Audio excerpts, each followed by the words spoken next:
Hey, what's going on, Myles? Welcome back, Brian. Welcome to another Friday. I know how much you've missed these. Welcome back. Did somebody go somewhere? What's happening? Yeah, you did. You did, man. You took a well-earned week off. Is this my first week back? Oh my god, it feels like that was a month ago. That was forever. Yeah. I know, dude. The last week has been so long. Yeah, man. Everybody needs some time off now and again. It sounds like you might need some time off. And yeah, unfortunately, my time off's not until June, so I just got to hang in there until then. It'll be fine. It'll be fine. It'll be fine. All right. Dude, we have a lot of shit to talk about. It's gonna be nice, so much. Nice laid back, casual Friday, but still with a lot of news. So I say we get the ball rolling, and we get this show on the road. Let's do it, Brian. Happy Friday. Happy Friday.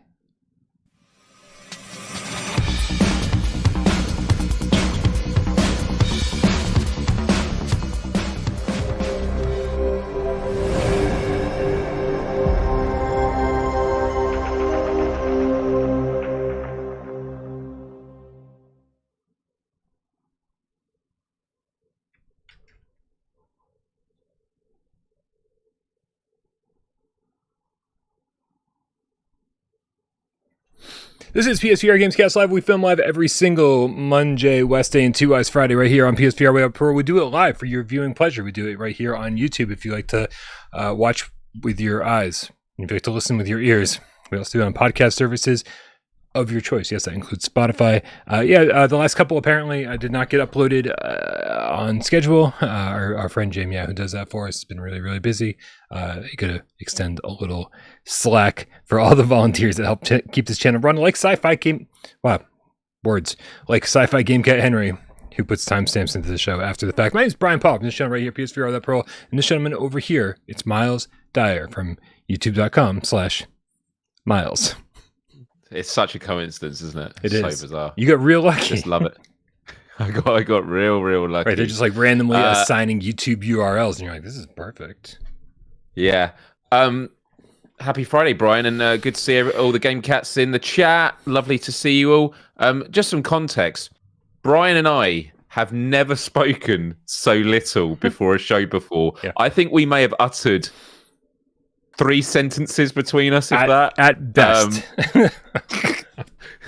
It's it's been a weird week for me. I mean, I'm gonna have to say this and then quickly preface it with the fact that everything's all right. But I was filming in London, working on this massive work project that's been going on for weeks. It's a 5 a.m. start. Finished early at like 4:30, so thought, great, get home, get to play a bit of VR, have a nap, and then get ready for GAMESCAST Live. And as we were just leaving London, we were at a junction, and this delivery van decided to like go across lanes, and then realised that we were in this lane, and so it actually crashed into us. No one got injured or anything; everything was fine.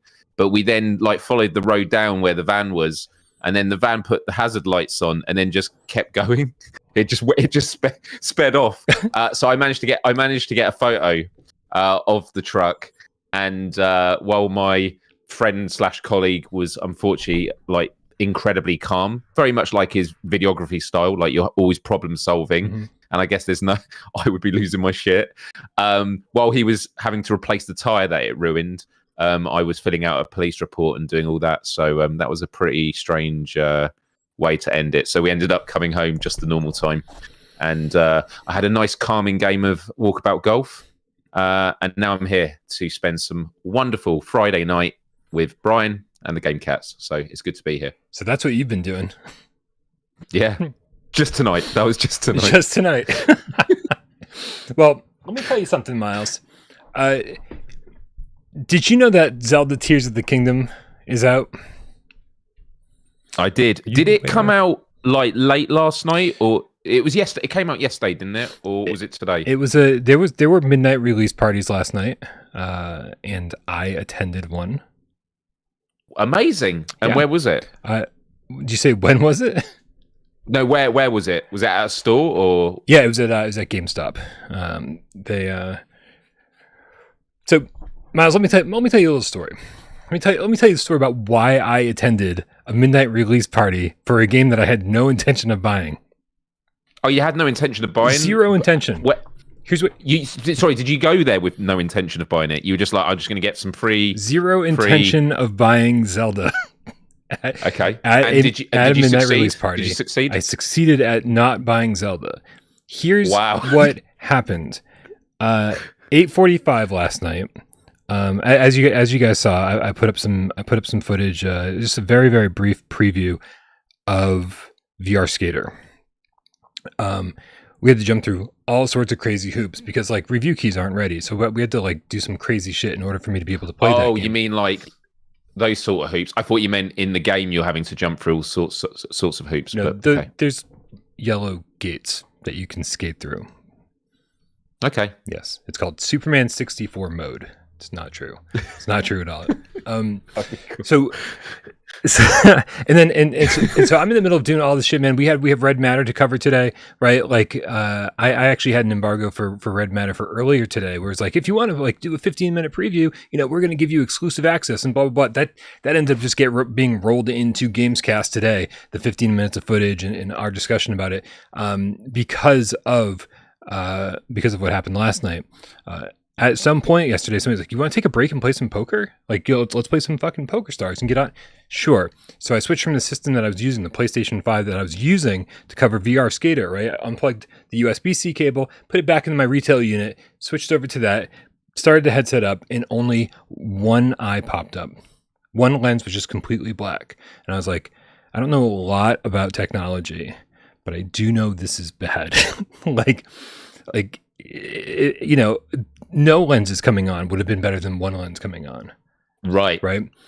So one panel was just completely dark, which is very disorienting in the headset, I'll tell you that.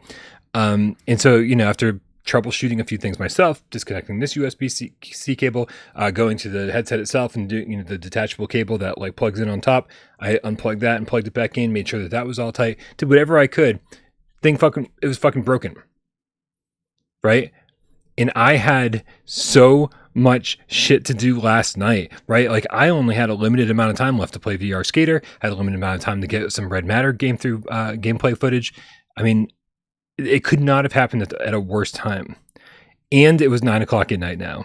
So like every place that sells a PSVR2 is closed.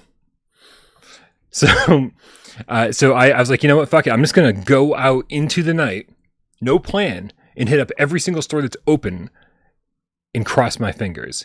I went to a Target. They were like, nope. Went to a Walmart. They were like, nope. And I was leaving the Walmart Plaza. I knew that GameStop was closed because I had checked all the times already. But in my rearview mirror, even though all the shutters were down, I saw somebody standing in the doorway at a GameStop. And I was like, I did a 180, man. Swung right back into the plaza, drove right up to the GameStop, got out of my Jeep. Drove into the GameStop. Drove through the front window. Took all of their PlayStation 5. Yeah.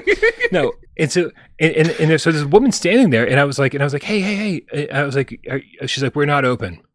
She's like, we will be open again at 10 p.m. for the midnight release party of Zelda. And I was like, that's amazing. Can I come back and buy something different? She's like, what do you want? And I was like, a PlayStation VR2 headset. She goes, yeah, but you have to come back at 10. You have to come back at 10. We will be open. So I had to go to a midnight release party for Zelda in order to buy a PlayStation VR2. And if Zelda wasn't out, I wouldn't have been able to get a new headset for like 13 more hours, until GameStop opened back up. It's crazy. So you've now got you got 3/4 of a headset. 1.5 headsets. Yeah, I do. I have a $600 second pair of Sense controllers. So you're like this stupid question. So I assume the one that's broken, have you reported it to Sony, and you're waiting for them to get back to find out how to ship it? And yep, yeah, the process has been started. So with any luck, $600 is a lot of fucking cash to swallow, right? But the fact is that if I can have a backup sitting in my closet in case something like this happens again, and have 2 Sense controllers that I alternate back and forth between, then I think it's all worth it. But But thank God for Zelda. That's all I gotta say. If it wasn't for Tears of the Kingdom Yeah. releasing last night in this specific GameStop having a midnight release party, because not all of them did. Only a couple of them did. So I just happened to be driving past it. I got very, very lucky. So Nintendo have been very good to you, Brian, to make sure that you have access to a PSVR2. Yeah, they've been way better to me than Sony has. That's for sure. Sony was like, we're gonna do everything in our power to make sure you don't get one. I'm pretty sure they're the ones who broke this one. They had a countdown. They finally figured out who I was, and they sent a surge through my PlayStation 5. Yeah, they searched all the eyeball records. Yeah. This is like, what eye tracking is him. really all about. Yeah. Right? They're like, we're going to find that fucking Brian Paulo. We're going to take him down. Yeah. Right? That's fine. I'm happy you got the... So did you play VR Skate, or was your period over at that point then? No, I didn't have to give the console back until this morning. So luckily I get to spend a lot more time with it. And dude, I mean, if you saw my preview video, I did. Yeah. I had a. Should we kick off with that now? Because I have lots of questions and. Sure. I don't want to get too far into the show though, Myles, because you've got a lot of stuff happening on your channel this week. And also it wouldn't be a Friday show if we were getting into the show early on. It wouldn't feel right. Come on. That's ridiculous. You're right, man. We've got to at least kill another 45 minutes before we get to topic number 1, right? Right. Dude, what's going on your channel this week? If you guys don't subscribe to Myles already, first of all, congratulations. I saw that Walkabout Mini Golf quoted you for. Dude, that was weird, man. That's great. Yeah, really cool. I've officially made it. And so there's that, but I know you've got a lot of stuff going on. If you haven't subscribed to Myles' channel, make sure that you click the link in the description below, youtube.com/Myles, and subscribe to his channel. All of my co-hosts have their own channels that focus either on VR or PSVR2, and you've got a couple of other things going on over there. And so, if you like what Myles is doing here, make sure you go spread the love and subscribe to his channel. And Myles, why should people do that? What's going on in your channel this week? Yeah, no, I appreciate that, Brian. Lots has been happening the last couple of months. Sometimes the hard work that goes on with these channels, and I'm sure Brian will definitely nod to this, is usually invisible behind the scenes. It's setting up processes and things like that. And there's been so much I've been working hard on behind the scenes. You said that stuff is finally coming to fruition. Last weekend, I live streamed Pavlov, and it ended up being a 3.5-hour stream. Had a really great time. And actually, you can see behind me, I had this delivery. This is a new green screen I've got, because at the moment it's in my living room and it's a fucking ugly frame. This is one of those Elgato ones that you can just pull down, and hopefully it's going to keep things clean. So I'm looking forward to setting that up. This Sunday, I'm going to be live streaming Walkabout Golf, because I've been excited about it for so long, hearing Brian always, going off to play it and telling me how great it is, and we're not knowing when it's going to come out on PSVR2. I've been having the greatest time of it, and obviously it's going to be the multiplayer on Sunday. But on Sunday night in the UK, 9 p.m. UK time, which will be 4 p.m. Eastern, I'm going to be playing a round of golf with one of the devs, Edward Felix, who's based in Australia. He's getting up at 6 a.m. On Monday morning, and so I'm going to be playing a round of 18 holes with him to interview and talk about the game. And then I'll be opening up another match for any of you that want to play to do another round. I'm really, really looking forward to that. But then on Wednesday, for my flagship show, Myles Dyer Live, which takes place every Wednesday at 9 p.m. UK time, 4 p.m. Eastern, I'm starting to get guests on more often, and I'm really excited about this one. For those that know PlayStation Access, which is the official YouTube channel for PlayStation in the UK, Robert Pearson's a good friend of mine. Someone else who presents on there is Ash Millman, who used to be on What Culture Gaming. She's a massive horror fan. She's actually going to be joining me on next Wednesday's show. The show is called The Art of Horror. We're going to be talking about horror movies, but obviously horror games, and even more specifically, horror VR. Talking about first experiences of being scared. What is it, the components of horror that freaks us out most? And it's going to be just like an amazing episode. So, of course, every week, I'd love people to come check out my show. But if there's any of you, because I know there are hundreds of you that watch my show on replay afterwards, if there was a show that I would beg you to come and tune in to live, please make it be this one, because I really want to give Ash a really warm welcome when she comes to it. And I've actually scheduled just before the show the episode, so I'll put the link in the chat. Come check it out.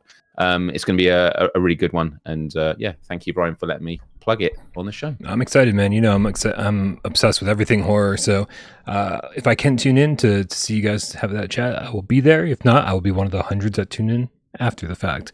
But that's great, man. That is great. PlayStation Access is a great channel. I love their enthusiasm over there. Good stuff. I'll be asking about what it's like eating an apple in Horizon for you. And it feels like you're really behind the wheel. Speaking of eating stuff in VR, though, yeah. Whenever in Pavlov you take the medication, the pills to heal yourself, yeah. I don't think I've ever done it once where I've not opened my mouth. Like, just VR's like that. Like, yeah, you go, every time. Eat it. Every time. Yep. I've seen others, like Ian Higton, everyone does it. There's just something instinctive about it. And I think that does say a lot about how VR is now. And just, yeah, the things that we do intuitively. This is a lot about our love of pills. Don't want to miss any. Make sure they all get in there. It's true. Yeah. When I have a painkiller, I just take one. But in that game, it's like, nope, the full bottle. Right. What's the cure for my low health? Overdosing? Like, is that? Yeah. I've just been shot in the arm. Yeah, just a bottle of painkiller. Yeah, I'm good to go again. Yeah, that'll do it. That does it every time. That gaping head wound is all cleared up now, because I've literally filled that gaping head wound with pills.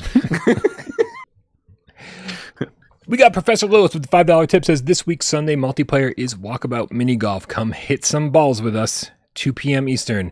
Every Sunday, you guys, we have a multiplayer meetup led by our good friend Professor Lilith. This week, it's going to be Walkabout mini golf.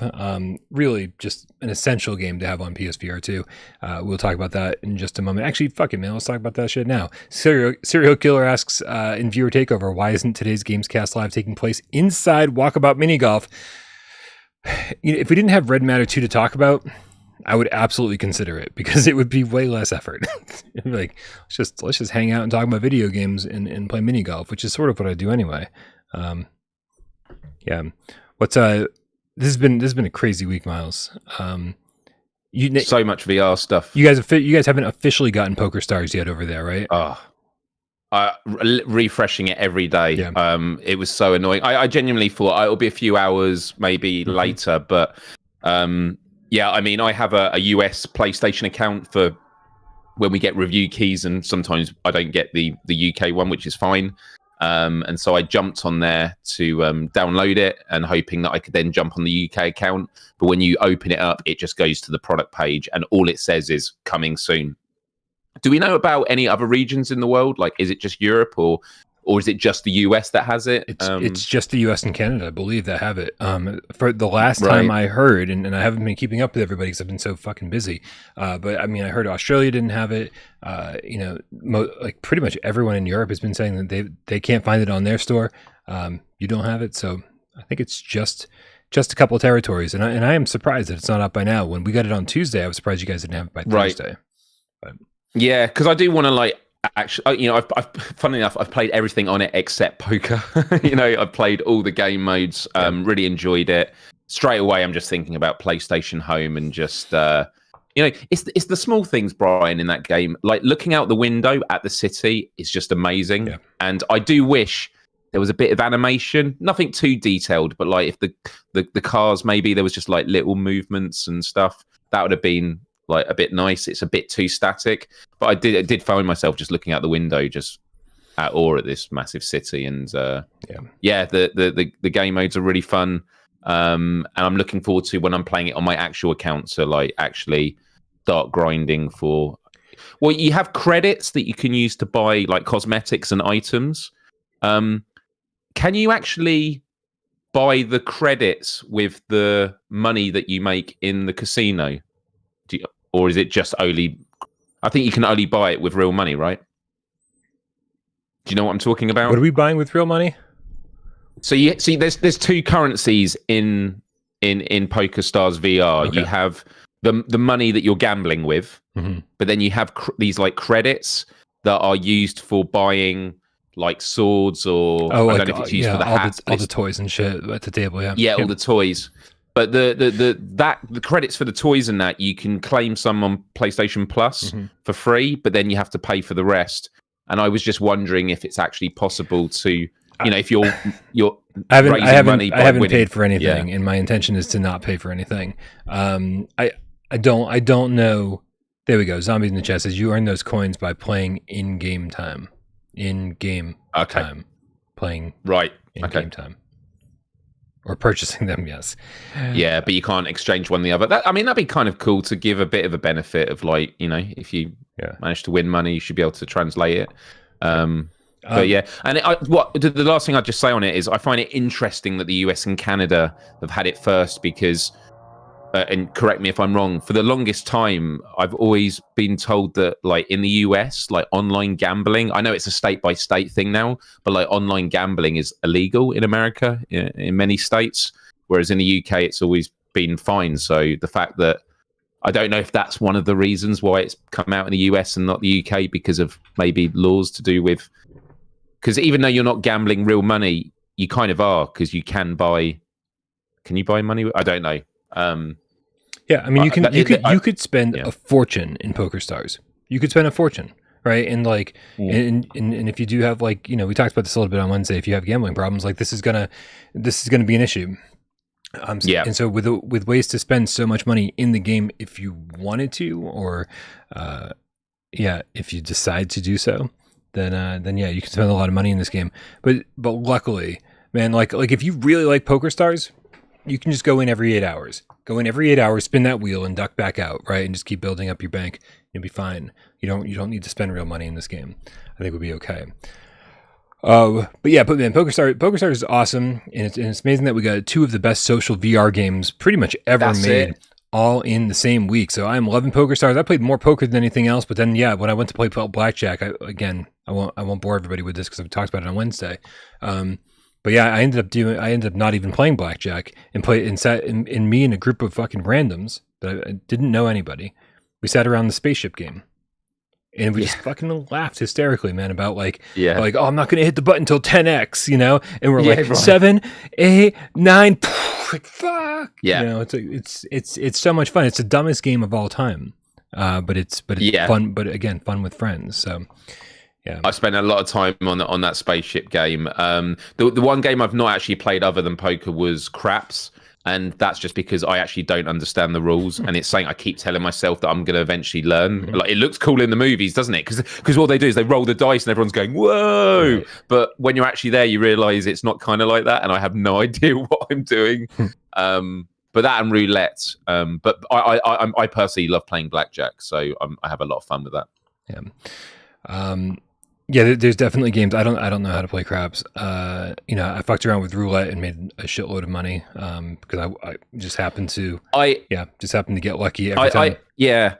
I have like probably 3 instant bits of feedback for the game that could really improve it. One is I don't like the fact that if you want to jump to another room, you have to go back to your home and then back out again. It'd be nice if you could just jump between the different casino floors to join others. Yeah.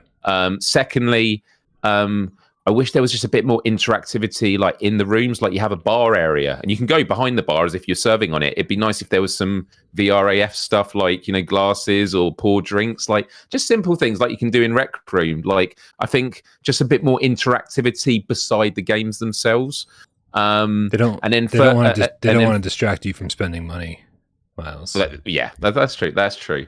And then finally, it'd be great if you could customize your home area, and again, that could be a way of them making income as well, of like not just buying toys, but buying like, building your own home, like your own pad. Right. And I definitely, I would like to be able to have more control over my avatar. I like my avatar, but there's only a few presets and there's only so far. So you can only use presets, right? You can't actually, I thought, is that a starting point, but you can't tweak it, can you? Yeah, that's what I thought too. I was like, oh, this is a good starting point. I'll get back to this later. And I was like, oh, this is all there is.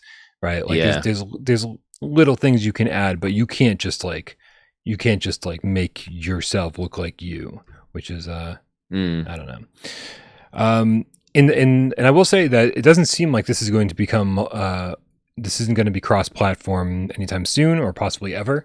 This is PSVR2 only at the moment. So you're only when you get online, you're only playing with other PSVR2 gamers, and so that's why, more than any other reason, I want this to get out in all the regions soon, right? Because I was going to say, yeah, because it doesn't even look like it's going to be cross-continent at the moment either. right. So the sooner that happens, the better. And that way, I mean, because I don't have any problem with it being PSVR2 only. The eye tracking is so cool, and I think that's probably a big reason that it would give an advantage, I think, to PSVR2 gamers over Quest gamers and whatnot. So I don't mind, and I don't mind staying in my little bubble either. My little PSVR2 bubble where I know a bunch of people, and we have our nice community, as some of the cats say, without too many squeakers, right? Like you get into cross-platform stuff, and suddenly there's kids running around everywhere, and that and that's fine, right? But I don't know, man. When I go into PokerStars, I don't want kids running around everywhere and screaming, drawing dicks on the wall and stuff like they do in Rec Room. So, but man, what about Walkabout? We talked a little bit about it this throughout the course of the week, but it finally came out yesterday, and you had never played Walkabout until this week. No, there's a mini golf flat screen game that I played recently on, I think it was a PS4 game, and just my instant thoughts and feelings with Walkabout Golf. I went in with high expectations from everything you kept telling me and what a lot of the game cats were telling me who were playing it on Quest. But as soon as I went into a quick play and was playing with someone randomly, I just thought it's going to be a mini golf, course with a theme. But there's the levels are so well crafted where it's not just like a course with a theme. The theme and the way that the courses are designed is very interlinked. And I had the biggest smile on my face straight away. I was just blown away of how it felt, because I think when you see it in the trailers, the art style, which has never put me off, but I'm just like, it looks pretty simple. The way the heads are bobbing around, I don't know how that's going to work. This and the VR games I love most are those that have social interaction. So this is right up there for me for VR titles. But the other thing I noticed straight away was how intuitive the controls feel. I've played these flat screen mini golf games.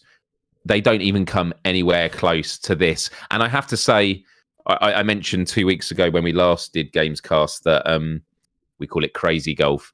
We don't have miniature golf courses over here like in the US, these massive ones. I mean, we might have a couple, but they're very far away from me. This, without doubt, is way better than any mini golf course near me, because to be honest, a lot of the courses wouldn't pass health and safety, where you're like on a cliff edge doing it. Right. And that's the magic of VR. It just encapsulates so many great factors about it. I've not played more than a 2-player game yet, so I've not experienced the longer ones. Oh, wow. Collecting the balls is an absolute joy of a mini game to do within it. And yeah, just it feels incredibly intuitive. But the other thing about it I loved, which was a real surprise to me, was it's such a soothing, calm game. Yeah. Like the music, you're just even. I think it's like the second or third course where it's in. I think it's in Japan. It's based with like the cherry pink blossoms, trees. Yeah, cherry blossom. Yeah. I was talking about it with my friend earlier when having a game after this stressful day, and the music is so minimal, and all you can really hear is the occasional like pluck of a harp, birds, and the water running, and it's just like, this is sublime. This is just so chilled. Like I know I'm going to spend hundreds of hours in this game. So yeah, my initial impressions are I went in with high expectations and it completely cleared them. And the fact that there are 18 courses, of which there are then another 18 once you've completed them, for $30, it's one of the few times I would say it's an absolute no-brainer. Yeah. Everyone should give this a go. Yeah. And get the full thing. Get the full thing. Absolutely, and I kind of saw this happen. I had warned everybody in the review. I was like, just get the whole thing, buy the bundle with everything. And some people were like, well, I don't know if I'm going to like it, so I'm just going to buy the $15 game. All those people moments later were like, wait, how do I upgrade to the hole-in-one bundle? I was like, no, you've already screwed up. Like, how much is it or do you have to buy them individually? Yeah, I think you buy them individually then. I don't think there's a bundle with just the DLC with a discount. Right. Which blows, but at the same time, it's like, well, they gave you the option, right there. Yeah. Yeah. I have a few minor like bits of feedback on it, which aren't game breaking or anything, but just nice to haves. One of them is I wish you had a second hand in the game, and you might go, well, why? You're already, using one. I guess you could hold it with two. But for me, it's kind of like there's a lot of expression on people's faces. There's a lot of clips where you can watch your replay where I've missed it, and I just see my character go, just like the look of like disappointment of missing the shot. But just having a second hand, I think, would be a bit more interesting for gesturing when talking. I think that would be nice. And then the other thing also is I'd like there to be some kind of progression system, but that's just me. I mean, there is like finding the cosmetic balls, but I would just like it if I like that it saves your best scores and things like that. But I don't know, any chance to grind XP, Brian? Listen, it's the fact is every single time I go into Walkabout mini golf, I have more lost balls there on the table to choose from. I have more clubs to choose from, right? Because I've been unlocking those nonstop or re-unlocking those nonstop.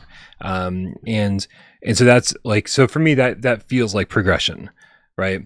And so I wouldn't mind it, man. I'm a big fan of progression systems in every single game possible, and I would definitely take that in this. The only thing I really want in this game that they don't have is some kind of voting system for mulligans, right? Because sometimes people like either have grip to putt off or they still screw up, and somehow they kind of nick their ball, just like move it a little tiny bit on their turn. And they're like, shit, I didn't mean to do that. That wasn't what I meant to do. Yeah, and it's obvious. Yeah. Right? And it's obvious. And so I think it'd be, I think twice per game, everyone should have the option to like bring up something and select, vote to mulligan. And then everybody, and then take a vote. Everyone else that's playing, majority rules. If the majority says yes, give him the mulligan, right? Everybody gets one or two of those per game. I think that would be fair. I'd also love there to be, it just came to mind now as you're saying that for some reason. I'd love there to be like a team game mode. Yeah. So either you alternate. So if you had like 8 of you, it's like, okay, we're not having to have 8 people go around the course. It's like you're alternating. You could split it in duos, or or you could do it in like teams of 4, or you do it that everyone does do it, but you add the scores together. So I think there's lots of fun stuff like that they could add. So I'd be interested to see what the roadmap is for them, other than the fact that they're going to be continuing to make maps, which is really, really great to hear. All right, we've got a lot of tips to tackle, and some of these do have to do with Walkabout. So let's get through these, and then we can move on to our next story. 12 the backlogged game cat. Is it really 12, or did I just copy and paste this wrong? 12 the backlogged game cat with the $5 tip says, the fact that you have and are sharing this wonderful story just makes me chuckle. That you have and are sharing this wonderful story just makes me chuckle. Wish I could see the faces of the people in the store. This was back to the GameStop story. Yeah, they didn't seem to care, and honestly, they didn't seem to care about Zelda either. When I went in, they like in all fairness, it was 10 o'clock, and like so it was kind of a 2-hour party, right? Like building up to the midnight release. And so they were playing the old school Zelda cartoon, like the one that would show on TV every Friday in place of the Super Mario Brothers Super Show, like the really bad one where Link would be like, "Excuse me, princess," right? Like really fucking terrible. And so they were playing that on the big screen. They had fucking party-sized pizzas everywhere with soda and everything. Like they had a party going on. The door opens, and like I see a few people walking toward the door, and I was like, "Oh, this is going to be a madhouse." And those are the only people that ever walked in while I was there. And the dude took forever to find the headset, right? Like so I don't know when they went on sale at GameStop. I don't know when the first day was. Some MRI told me that maybe it was literally today. But he said I got the last one without Horizon, the last non-Horizon bundle. And so whatever.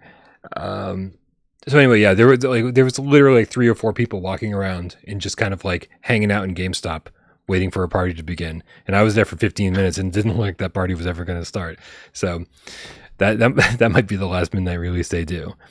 Nihilist Ryan, the game feeling, the $5 tip says only $595 more to go for Brian's replacement headset. Thank you very much, Nihilist Ryan. We appreciate you. Wow. Chrome Colossus with the $5 tip says toward your replacement PSVR2 headset. I didn't actually think today's show was going to be a fundraiser, but you guys are awesome. I appreciate it.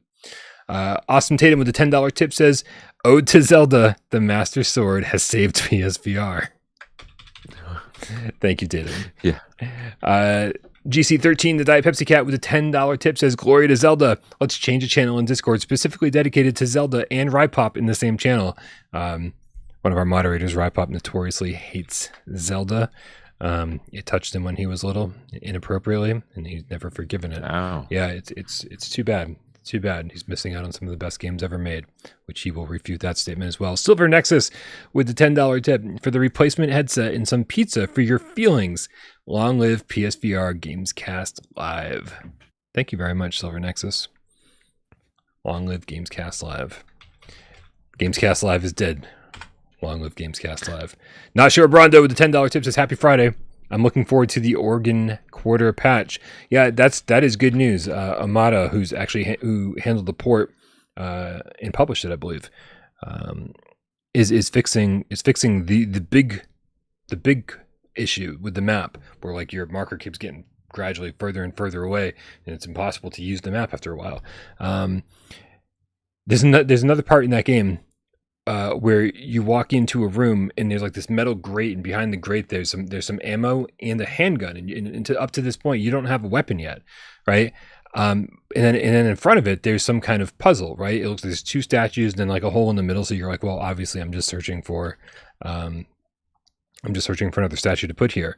And while that's true, and you can keep exploring and find that statue and put it there and unlock the grate, you don't have to. You can just put your hand directly through the metal grate and pick up the gun and the ammo. And people are like, why are you giving this a 6.5? This was amazing on the P. I'm like, yeah, you didn't play the crappy PSVR2 version. Like, it's not even crappy. It's really fun to play through. But if they fix all the bugs, man, easily 7.5.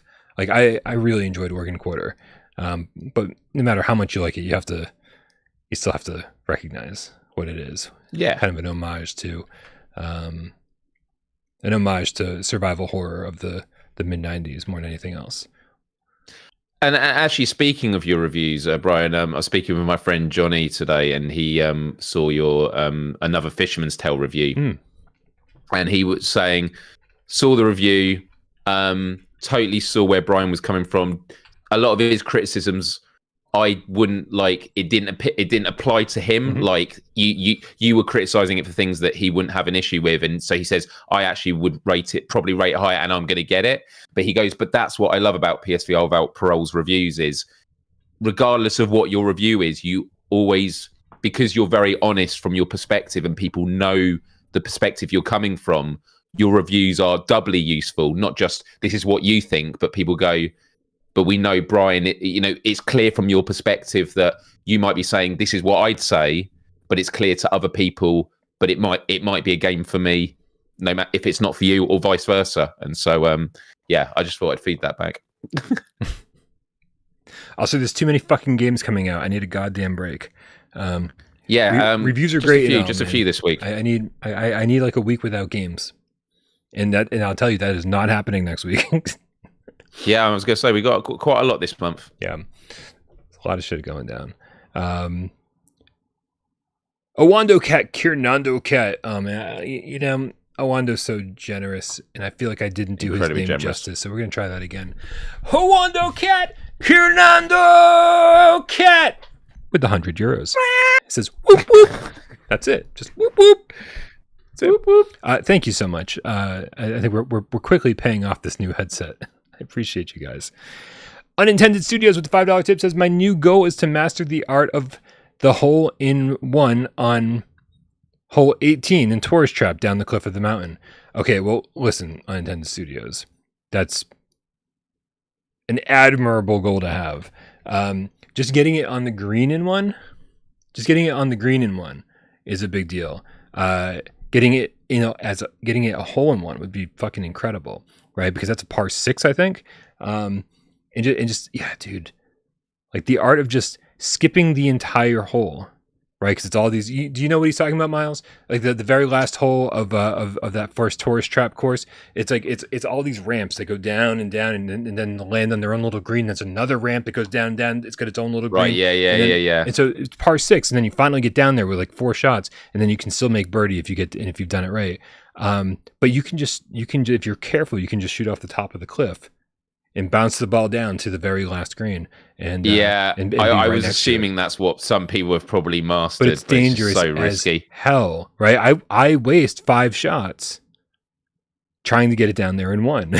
So every single time. we were saying we were trying earlier was whether or not you could, because obviously you can put the putter from any angle, and so we were like, is the physics that if you do it underneath the ball through the ground, obviously you can putt through the wall sideways, can you literally chip it and it won't let you do that? And I'm glad it has that, because that would be but it doesn't stop people from absolutely smashing it. Yeah. The one I played last night, so I've played probably about 4 or 5 courses, but I did the upside downtown or Upside Down. Yeah, that is phenomenal level design. Yeah, it is absolutely incredible. Just the imagination, and again, it's not just like an imaginative aesthetic of a level with a miniature golf course. It's very well designed. Like, incredible. I love all the courses, man. Even the ones that at first was it Tethys Station, the sci-fi one, right, out in space, right?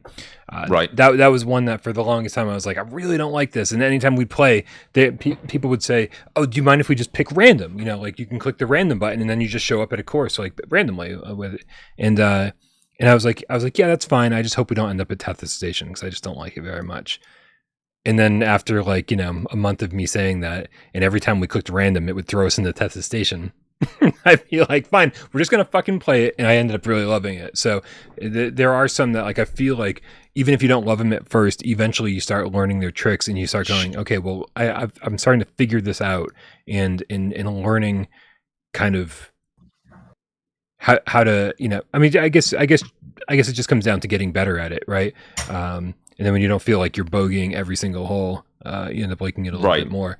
But yeah, man, I love all of those courses. I love them all. Yes. I have favorites, but but I love them all so much. I mean, the underwater one. I know there's a few underwater Atlantis ones, but just absolutely beautiful. Like the fact you just look up and you can see the top of the sea and the sun coming through, and just all the different and you can go right into the cave. Did you ride on the sea turtle? You could, or any of the fish, any of the sharks or whales or sea turtles. You can just land on top of them and then go for a ride.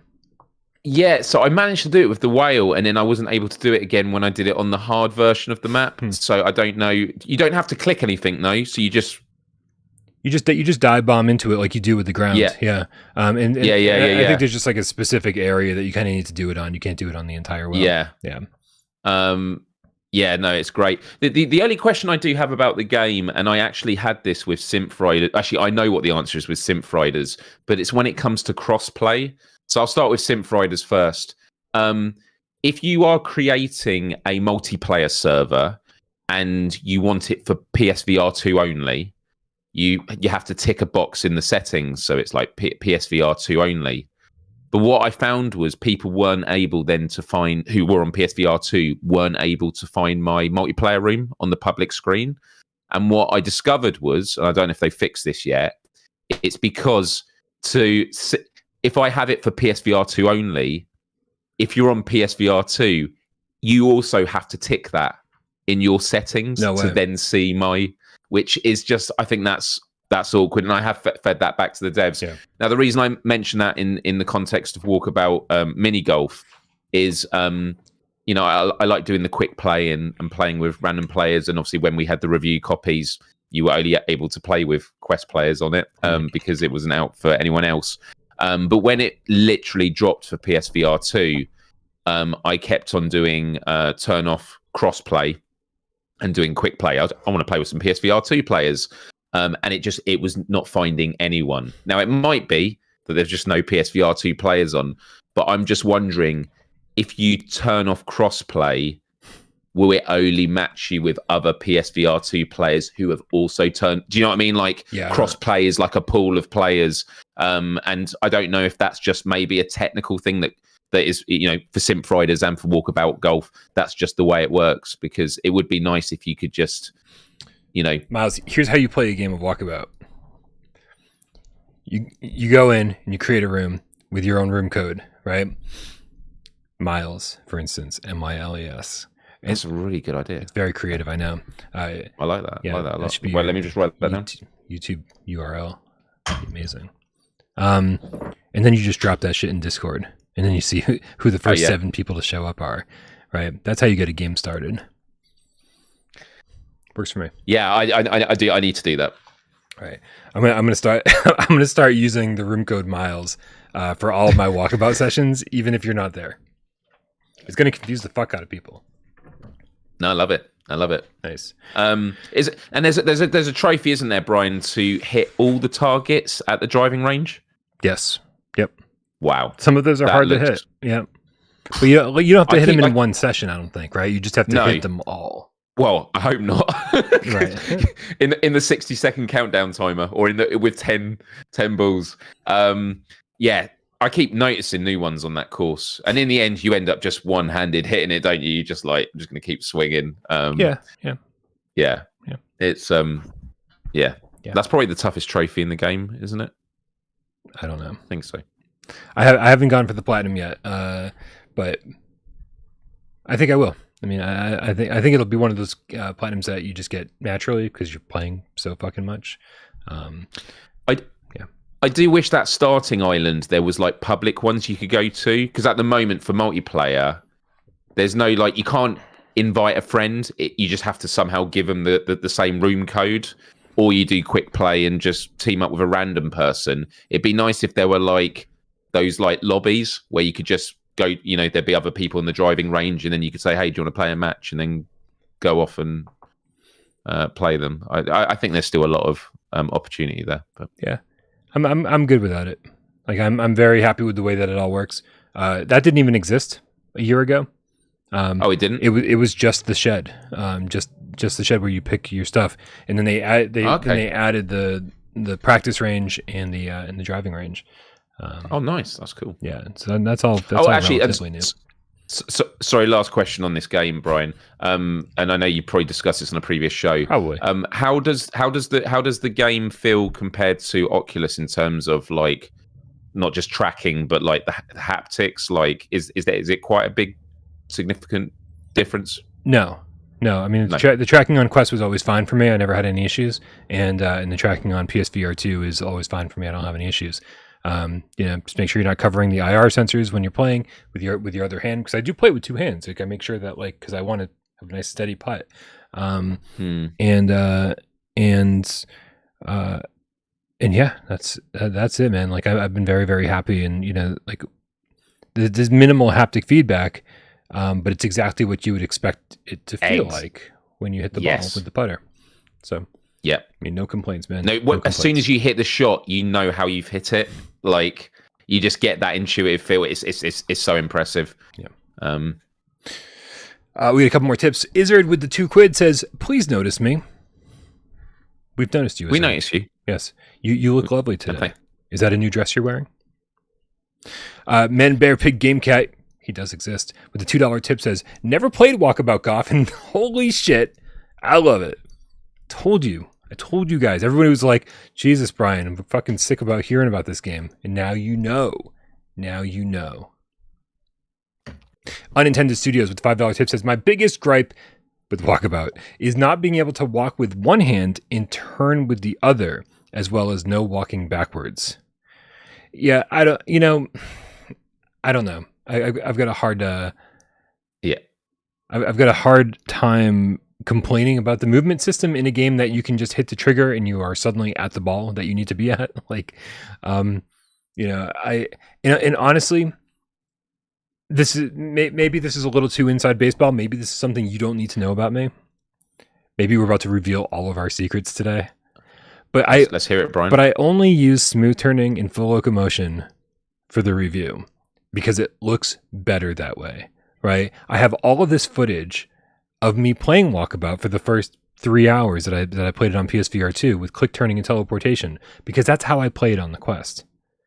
Wow! Right? Because it's just was there no smooth turning on the Quest? No. It was all there. It was all there. Like, I don't know if it was all there from day one. I know that some of that shit got patched in after a while or whatever. But like, but I was looking at my footage of like the click turning and teleporting around. And I was like, this looks fucking terrible. Like, I would never publish a review that looks like this, right? And so letting people know that the option was there if they wanted it, great. But at the same time, I was like, I don't want an ugly review. And so I actually got used to using full locomotion and smooth turning, and obviously flying around because it's fun, just for the review. And now that's how I do it all the time. But on the Quest, smooth turning and full locomotion would make me sick, right? And so with Unintended Studios talking about how he wants to move with one hand and turn with the other, I kind of get it, right? Because it's that what you're kind of doing is doing a little bit of this all the time. And so so I get what he's saying, and I think that is something that would make people sick. But whatever. Honestly, if you get any motion sickness, at all in Walkabout, I mean, don't fucking hesitate in the slightest to switch to teleportation and click turning, because that shit made me, smooth turning made me feel nauseous on the Quest. And I think I've got pretty good VR legs. Been playing VR nonstop for like 7 years now. So don't never be like embarrassed or hesitant to switch over. Whatever you got to do to play. Move Master Mick, God, I can't read the shape throw. I don't know if I'm Miles. I don't know if I'm tired or if I have allergies or if I've just been in VR too long today or what it is. But man, I'm just, all the above. I'm so ready for a nap. Move Master Mick, the shape throwing PSVR game cat with a €5 says, Miles, get your ass down to Putt Above in Dudley, Birmingham for the best virtual crazy golf experience in the UK. Miles, what the fuck is he talking about? That's like another language to me. Someone actually did mention that the other day. Actually, I think it was someone on I was randomly playing with. Actually, it was the first person I quick played with. He was a British guy, and I think he mentioned Birmingham. So, Birmingham golf. Okay, it's on. It's happening. Okay. We got great. Feel the magic, hear the roar. Thunder Game Cats are loose. With the Australian $2 tip says, I'm out of coffee, but Louise is getting me some. Bro, tell Louise to pick up 2. I need one as well. Charlie Murphy with the $2, who, by the way, just talked to you. Dude, Charlie Murphy's been around forever. Like, super OG Game Cat, right? And he was in voice chat today and we were shooting the shit. And then he's like, this is the first time I've talked to you, Brian. I was like, what? It's crazy how many cats have been around for so long, and that like I was like, shit, I've just assumed that we had talked hundreds of times. But he says finished 18 holes without puking. Thanks, Bri. # golfcat. That's nice. Yeah, he was having issues with getting sick and Walkabout, which is kind of what sparked that conversation for me. That's not fun. And then Dead Ringer, the game cat, with the $2 tip. I think this is the last tip before we get back to the show. Says, what's the details on PSVR2 Transformers? Hi. I mentioned this on Wednesday's show. A little disappointed with the Transformers PSVR2 update because it is essentially the PlayStation VR1 game on PSVR2, but now with the bonus edition of adaptive triggers that will make your trigger finger hurt even fucking more than it did before. Because you have to pull for every single shot. And it's unfortunately, like I said, the resolution is PSVR1 quality. They said in the blog post they added reflections. They upped the frame rate to 70 FPS. Like, whatever. But despite my complaints, as I said Wednesday, it's the PSVR1 game on PSVR2, and it's a free upgrade. This is all we're really asking any developer to do, right? Do the bare minimum. And it seems like, according to Metaphor Interactive, they've done more than the bare minimum, but come on now. Like, do the bare minimum. Bring it over to PSVR2, even if it looks and plays a lot like the PSVR1 version. We just want all of our games on our new platform. That's all we're asking. right? You don't have to get 4K textures and resolution and what. No, just fucking get your game over. That's all we want. So I'm no longer going to complain about the PSVR2 version of Transformers, Miles, because I can't say both, right? I can't say I'll be happy with developers just bringing their games over and then complain when they just bring their game over. I don't know. Everybody keeps saying putt putt. Sorry, I don't know where you live, but like, no. I lived in Tennessee for years and they called it putt putt. I'm sorry, that sounds like I'm 4. Like, wait, putt putt, putt putt. No, I'm not gonna do it. I'm not gonna say. And it's also called Walkabout. It's not called Walkabout putt putt. So yeah, Walkabout putt putt would be. I don't know if it would sell as many. Yeah, and you call it? Do you really call it Crazy Golf? Is that real, or are you just making that shit up? Yeah, Crazy Golf. No. It was because I've actually spoken ever since about our discussion about again with the British people I end up quick playing with. I'm just like, yeah, my Brian Poole was quite taken back when I called it Crazy Golf. Yeah. It's like another world over there. It is a whole other world. The fantasy world of dragons and kings and queens. It's don't. Let's not go on about that, please. Did people, sit on piles of gold and in thrones and stuff? Like, yeah. Everyone live in castles. No, we live in little huts with hay for the roof. Yeah. Oh, so you live in the world of Skyrim? Do you live in Tamriel? Yeah. Yeah, if you imagine Skyrim, It's just like that. Okay. Except the weather's worse. Not one of our better conversations, Miles. I think we were gonna have one of those conversations sooner or later. Yeah. Oh shit! Hold on. Something's been flying around here, and I've been dying to kill it. I don't think I got it. All right, Miles. Before we get on to the main story, just want to kind of give a point out. Our good friend Darth Vader, who was in voice chat earlier today, was very excited about this. And so I was like, you know what? Let's not only throw this into the run of show, let's put this in the headline of the show, which means we have to talk about it for more than 30 seconds, like we did with Humanity. Okay, 45. Let's do it. Yeah, let's do it. Sony has announced that they will be participating in Jeff Keighley's Summer Game Fest. And there is really so much to unpack here because this could mean so much for so many things, or it could mean absolutely fucking nothing. So let's take a quick look here at the article over on Eurogamer. Our good friends over at Eurogamer posted this article writing Summer Game Fest touts 40 plus partners, including PlayStation and Xbox, plus Capcom, Sega, EA, Activision, and more. This comes from Matt Wales over there. Eurogamer says we're less than a month away from the start of this year's Summer Game Fest season, and host Jeff Keighley is starting to crank the hype handle, revealing this year's event will feature updates from 40 plus partners, including PlayStation and Xbox. Summer Game Fest officially begins on 8th June. Dude. With a live showcase promising a mix of premieres, gameplay demos, and announcements, but it'll continue on well after that with various other industry events and showcases, including those previously announced by Xbox and Ubisoft, set to fall under the Summer Game Fest banner throughout the season. That's about as much detail as we've heard previously, but the official Summer Game Fest Twitter account has now revealed a sizable list of game companies confirmed to be taking part in some capacity, including big names like PlayStation, Xbox, Capcom, Sega, CD Projekt, Bandai Namco, EA, Epic Games, Netflix, Activision, Square Enix, Ubisoft, and Warner Brothers. There's not so much detail on how Summer Games Fest partners listed in full below will factor into this games in the year's event, but dates so far confirmed for Diaries include the aforementioned Summer Game Fest cross-industry showcase, which is being held in YouTube. This is a long fucking way of saying shit's about to get crazy. It's a real long way of saying shit's about to get crazy, Miles, because, dude, we know there's an Xbox event coming up. We know there's an Oculus event coming up. We know that there's, the Ubisoft thing. We know that there's Summer Game Fest. And, of course, the long-awaited, heavily rumored PlayStation Showcase.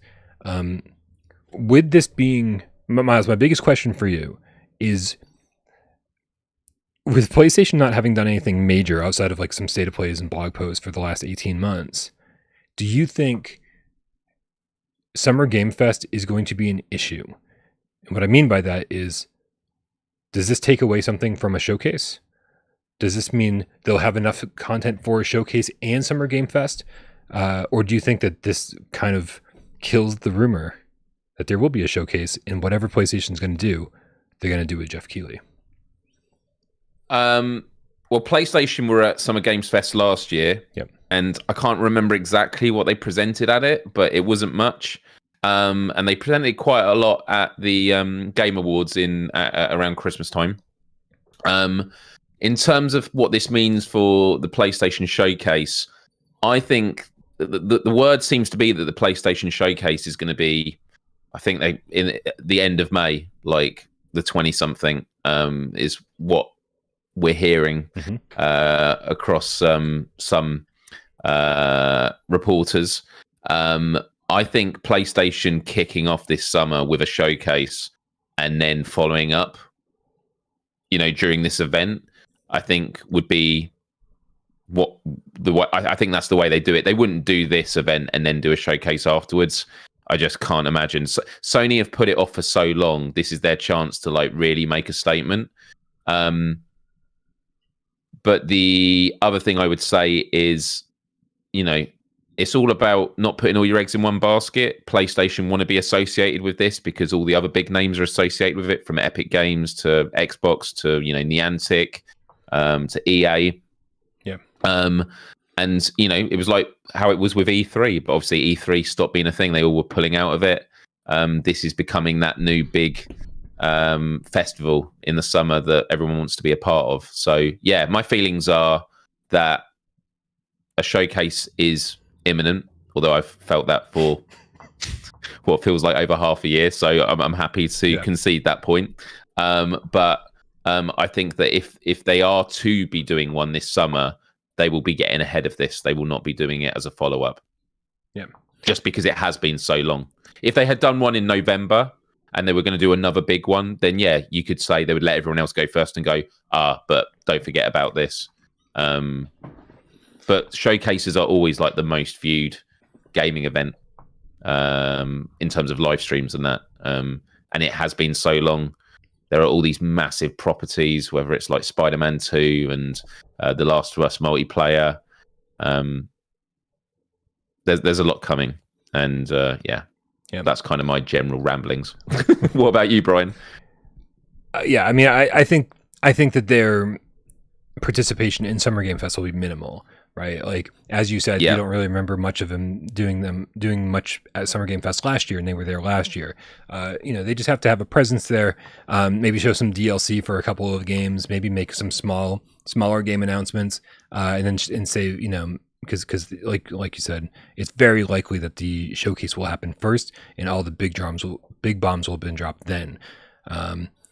It would be kind of cool to there's so many PSVR2 games on the way from so many different studios, and that's obviously what we here at this channel are most concerned about. Obviously, like, I really, really hope they have a strong showing on the flat screen too. But anytime we talk about a showcase, I'm obviously going to be focused on the VR part of it.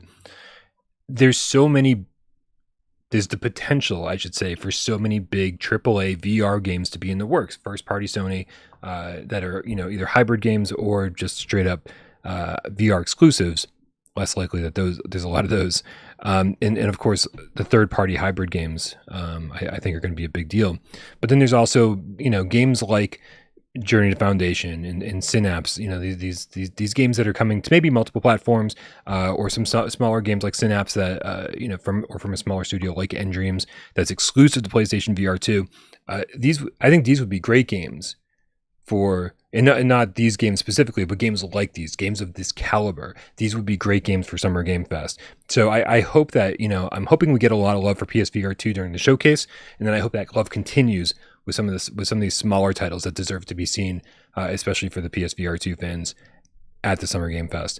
It might be asking a lot, especially since we haven't even seen what they're planning for the showcase, but yeah, I think Sony's got so much in the works that it would be almost impossible for them to be spread too thin at this point.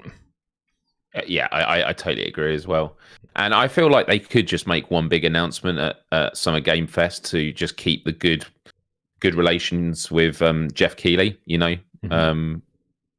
because of what they did for the Game Awards in December. I've got a bit of a broader question for you, Brian, because you were talking about sort of like the path ahead and, you know, all these games that are to be announced. I was asked by a friend earlier today, and it was a question that really stumped me, and I'm interested to hear your answer to this. I was asked, for 2023, what is the one PSVR2 release you're most looking forward to? Is there something that's an absolute clear, like, for the rest of the year? Even out of ones that are kind of speculated and haven't got like a definite release, but we know are being worked on. Is there something that hasn't come out yet that you're like, this is, because at the moment, unless I'm missing something really obvious, I feel like there are lots of like games I want to play in that, but there's nothing like over the horizon that is like, I'm absolutely like, that is the title I just can't wait to play. And I feel like that is what I want from a showcase. You want that kind of flag on the hill for the rest of the year. Yeah. I mean, I agree with you. I could name off 10 games that I'm super excited to play for the rest of the year, but is there that one, you know, tentpole title that screams PSVR2 and this is why you bought this headset to me? No. Yeah. No, in fact, most of the titles I'm excited about, the things like Journey to Foundation, like I'm super excited to play that game because I can't wait to see just how much control I have over, you know, how I'm going to tackle that adventure, right? It seems like you can play very... you know, in a very pacifist style where you can just go in guns blazing and kill everybody. I want to see how much control they actually give me. But that's going to be on Quest. That's going to be on PC VR. Like that's certainly not some kind of exclusive title. That's not something we bought a PSVR2 for. I'm going to be very excited to have it. Looper in the chat says Resident Evil 4. I think that's the tentpole title right now, right? Village was so good. Like, yes, so good, yeah. Like almost like exceeded any expectations that I might have had for it. That if Resident Evil 4 is even better than that, like even to the smallest degree, then that will be the best VR game I've ever played, right? Do you think it's coming out this year? Like, high chance? I think so. I think it'd be a perfect holiday title. Yeah. Yeah, that's true. That's true. Yeah. So gives me enough time to complete Village. No, it doesn't. I know you. It's not you do know me very well, but I will be jumping back into it at some point. Markio, the Game Cat Dojo co-leader with the Canadian 550, says the sirens on my end. That's not what he says. He says the Zenith addiction is creeping back in. I'm really enjoying the new update. Come find me after GamesCast and all weekend for your Game Cat Dojo invites. Yeah, Markio's our kind of our dojo leader over there. I mean, he says co-leader, but let's be honest, he's the guy that's you're gonna want to find. The Game Cat Dojo is a lot of sirens, man. It's kicking, dude, and I can't wait to get back in. The Cyber Ninja class is now live. The player housing is now live. Obviously, I haven't even got in to start collecting pets. There's a lot of shit to do that I have not done in Zenith. Have you been back in since Wednesday's update? Sorry, yesterday's update, right? Yeah, I haven't. And Zenith is a game that I just really want to have that feeling that I had when I spent 60 hours in it to begin with. And every time I've jumped in a couple of times since PSVR2 came out. And a few of my friends say, do you want to go back in? And I'm just always like, there's loads of other games I'd rather play. Yep. And I just wonder if I've just sort of overshot my sort of engagement with it. Like I spent so much time in it. And then I just felt like when they were adding all the extra end game content, it just wasn't enough to hook me back in, because it's like I don't really feel a sense of direction. Whereas when you were playing the base game, there was this like journey that you were trying to get to. Whereas now it's kind of you're backtracking and you're going to all these locations where you've already been. Whereas now this update seems to be quite significant. So yeah, I mean, I do want to give it a go, but honestly, it's just not on my radar at the moment. Yeah. There's just so many other games that I want to get lost in and invest time in. Yep, I'm with you. I experienced the same thing with Swordsman. When the updates are too small, when it's a bunch of updates that are all too small, I'm like, well, there's no real reason to go in for me to just experience like these small things that they added. Let me wait for something like this. And this is the thing I've been waiting for, right? There's a whole new area. There's like, new class. I mean, everything. I want to start over with my new Cyber Ninja class and start grinding from the ground up. So I think this is the reason. This is what will get me back into it. So I'm excited, but I haven't had time to even consider starting it up. Because you're right. It's even if it was like the big enough update, that's going to take a massive commitment, isn't it? It's not a game you can just keep jumping in and out of. There's a lot of VR games like that you want to get a sense of mastery with the controls and get the muscle memory and just get that flow where you know what you're doing. It's like completely different game, but like Cities VR, I've not played that for probably maybe a month now. Yeah. Time goes so quickly, and that was a game that I've spent tens of hours in, and I do want to keep playing. And it's just like, because that's a game that if I am going to start playing again, it's not a 1 hour here. Well, maybe you could do that, but like it's not like a little game here, little game there. That's something that you have to put aside a whole afternoon or evening for. Whereas Walkabout Golf, man, you can just dive in and out of that and then end up playing for the full night. Right. Hey, I just remembered, we still have our main story to talk about, but I'm trying to figure out whose turn it is for 20 questions. Well, because we missed last week, I think it's probably just a repeat of whoever. I mean, who did it on? I can tell you right now. I'm looking up. Okay, so it's you'll be the host. So if at some point you want to pick a game during our Red Matter conversation. All right, I picked a game. Well, that was fast. Okay, good talk. All right, man. Changing it again. So let's get to this. Like I said, Vertical Robot has been amazing to us. They've always been very amazing to us. Red Matter 1 was really one of my favorite games. It had fallen off of the top 25 list, the PlayStation VR1 top 25 for a while, and then I forget why I went back to it, and I was like, holy shit, like why isn't this getting the credit that it deserves? I think Red Matter 1 is like a top 10 all-time PSVR1 game. And so I had renewed my love for that game sometime during the generation. And so when Red Matter 2 came out, Wes and I decided we were going to talk about it on GAMESCAST. We were going to talk about that and a bunch of other Quest games and PC VR games that were all coming to PlayStation VR2. So we were trying to get all these previews done. And when I played Red Matter 2, only the first hour or so on Quest, I was blown away. I was like, look at what they're doing on the Quest. Vertical Robot sent us some review keys for PlayStation VR2 and was they were again very nice to us and said, listen, we have a different embargo for reviews and that'll be next week, but if you guys would like to have some exclusivity and talk about Red Matter 2 prior to that this Friday, then by all means go ahead. And so this is a separate embargo that they've given us for Red Matter 2. And so you and I have been playing it, Myles, on PlayStation VR2. And I mean, I should probably just ask, let's just get to it, man. Like what were your first impressions when you started this thing up? Well, I feel before I do that, I need to give a bit of context from where I'm coming from, because you loved the first game, you played it lots, and obviously there was. And you had played it on the Quest, the number 2. Only the first hour. Only the first, yeah. Yep. For me, I never played Red Matter. I always wanted to, and then as we were approaching towards the end of the PSVR cycle, and I was getting I was trying to play catch up with all these games. I did get given by them a Red Matter key, but it didn't work, and it was one of those things of I just didn't.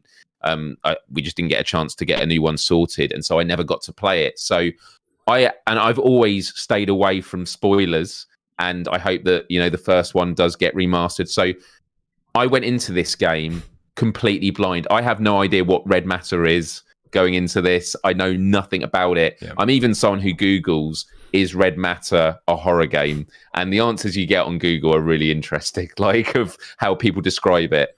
Yeah, it's not a horror game, but it's also not a horror game. Right. Yeah. Absolutely. So I've played maybe like 90 minutes of this, although I played quite slow, and that's just because I was taking in the environments. As soon as you go into this game, and I'm really curious to hear Brian's thoughts because of how it compares to the first game, but you have a hologram of a face of a woman speaking to you right in front of you, and the fidelity of that person, like the quality is just incredible. And it's not just like the human face. It's the environments you're in.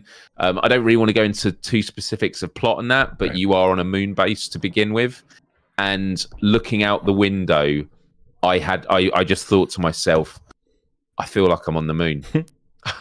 And it was just, and you can see Earth in the distance, and the fidelity was just absolutely remarkable.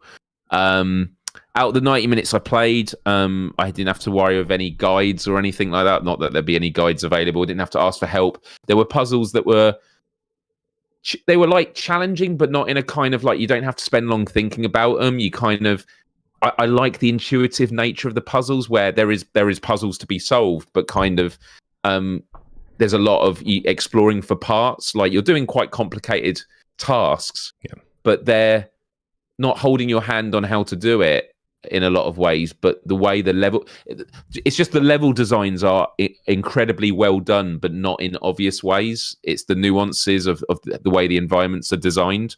But yeah, it's got great environments, and it makes me instantly think, how good did those other games I play that I thought looked good again? Like, I genuinely, it's always that thing of, this is what I thought the other games looked like. So my question to you, Brian, straight away is this the best looking PSVR2 game yet? Because for me, my instant thought was, this clarity is phenomenal. Yeah, this is what a PSVR2 game running at 120 FPS with no reprojection, running at the maxed out resolution looks like. This is how good a PSVR2 game can look. And so for anyone who had any doubts about how impressive our brand new headset is, this is the fucking most impressive thing I've seen with my PSVR2 yet. Now, it's funny because I feel like I said that about Gran Turismo, and then I said that again about Village, and then I said that again about Retribution, and then I said that again about this. And it's funny that we're hitting these things over and over and over again, right? With like, well, you know, I went back into Village today for a completely different reason, and because I've been playing this all day, right? And I was like, Village just looks so good. I'm like, so what's the difference, right?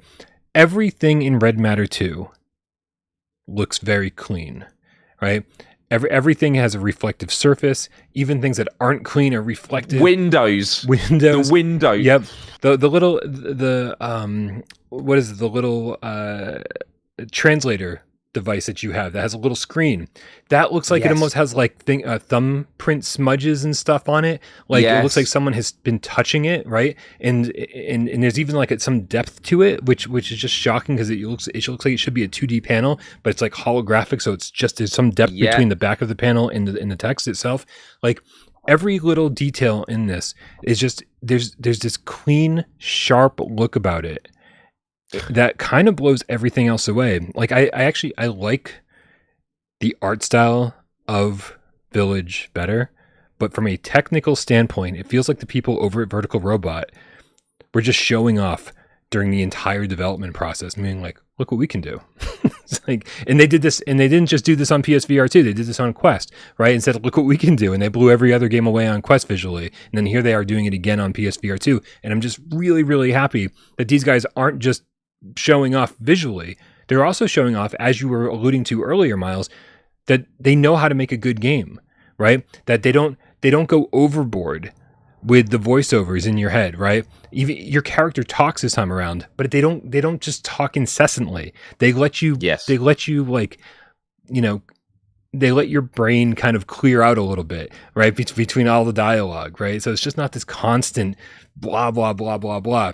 And then the level design feels really good. Like the puzzle design feels really good. Like they know how to make a good game, and they know what people want in VR. They made it VRAF all over again, and somehow made it more VRAF than the first time. Like they sort of, during my time with this today, part of me was like, is this the best? Like, I already had the conversation in my head about, is this the best looking PSVR 2 game I've played yet? But then I had a whole nother conversation with myself today while I was playing through and solving puzzles and trying to figure stuff out. I'm avoiding any walkthroughs online because I want to, like, you know, I got to get a review done for this in a couple days, but I also want to enjoy my time with it. At one point today, I was like, is this the best PlayStation VR 2 game I've played yet? Like, and from a level design perspective and a puzzle, from a puzzle perspective, like it's kind of an amazing game all around. And they've just added so much to it. From you see me throwing these flares here. You get a weapon, you get a gun at one point, so there's some gunplay in it. There's stealth segments. I mean, like it's Red Matter 1 times 5. It's amazing.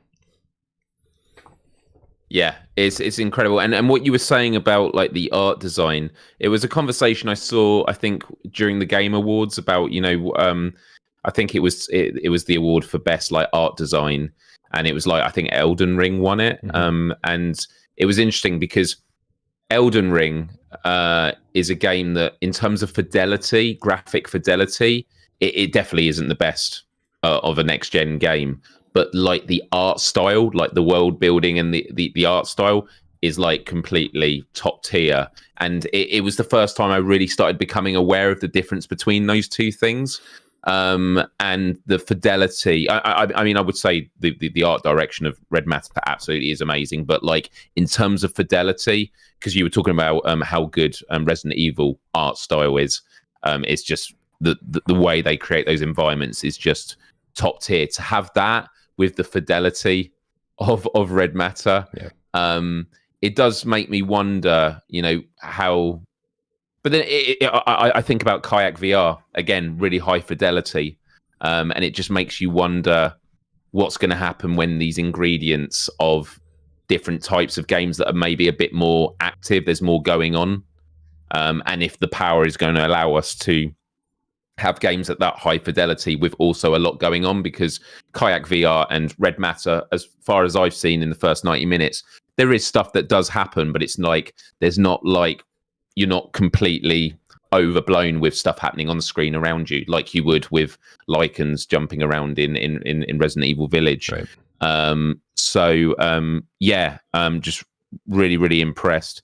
I feel like I want to mention a couple of criticisms that come to mind. Sure. I mentioned right at the start, you've got this face of this woman speaking to you, and how crystal clear. I wanted to like go closer and closer to the face just to see the clearness. But when your face goes close to anything, whether it's a window or anything, it creates this like black tunnel. A little bit, yeah, kind of a vignette, right? Yeah, and I understand you have to have some kind of way to stop you from looking through it, but I just wish they didn't do that. But the other thing with that woman speaking at the beginning was that I don't know if like what is where's the game developed? It's not an English game. Is it a Russian game? No, it's not a Russian game. I'm trying to remember where Vertical Robot's out of. Ah, crap. You're testing me. I'm gonna have a look. The reason I asked was because the fidelity of her speaking is so good that it makes the fact that the lip Spain, by the way, Spain. Okay. So I just didn't know if the lip movement is for a different language that they've dubbed English, because it was so the graphics were so mind blowing that it meant it's the whole uncanny valley thing. It means the imperfections are even more prominent, and I just thought the lip movement was quite off. And I just don't know if that's why, because it was dubbed as opposed to reanimated for English. I don't know, man. I was way too focused. Like you said, that face comes up, and it's one of the first things you see in the game, right? I was blown away by the title screen. Like that's how sharp the resolution is. This is something you don't see yet, right, in PSVR2 games, because everybody's rushing their games out for launch. They did the best that they could, and blah blah blah, whatever. Vertical Robot took a little bit of extra time, took a couple extra months, and made sure that we got the best version of this game possible.